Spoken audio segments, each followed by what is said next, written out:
What is language? Language is one of the defining features of what it means to be human. As the philosopher René Descartes once said, there is no other animal, however perfect and fortunately situated, that can put words together in a manner to convey their thoughts. All animals communicate, of course, but the way they communicate isn't anywhere close to being as flexible, wide-ranging, or nuanced as us. Language is so fundamental to our nature that it's used as a test to distinguish humans from robots. It was language, above all else, which let the human race turn itself from just another inhabitant of planet Earth into one which now dominates the rest of the animal kingdom. Language first developed about 100,000 years ago, allowing people to work together and shape the society they were living in. 5,000 years ago, writing was invented.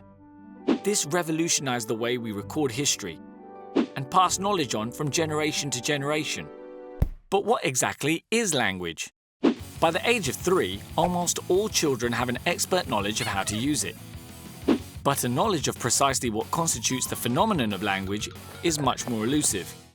According to the linguist Edward Sapir, language can be defined as a purely human and non-distinctive method of communicating ideas, emotions, and desires by means of a system of voluntarily produced symbols.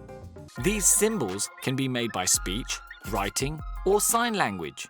And although we might think of language as mostly consisting of words and the way they're combined, other things like gestures, tone of voice, and accent are all part of the way we communicate. Then there's the technology we use to communicate. These days, this often means computers and smartphones, but writing itself is a technology. So is paper, ink, and all sorts of other things. Every new technology that comes along alters the way we communicate. Some people take a very prescriptive view of how language should be used. But in reality, it's changing all the time. It doesn't degenerate, just adapts to the different contexts in which it's used. Language is also fundamental to our culture. It's a badge of identity, both for individuals and groups, but this can lead to prejudice. People make assumptions about everything from someone's education to their moral values based on how they speak. Language also mediates the way we experience and understand the world. It influences the way we relate to each other.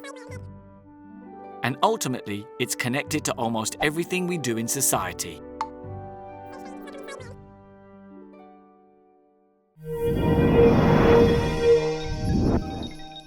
Get more from the Open University. Check out the links on screen now.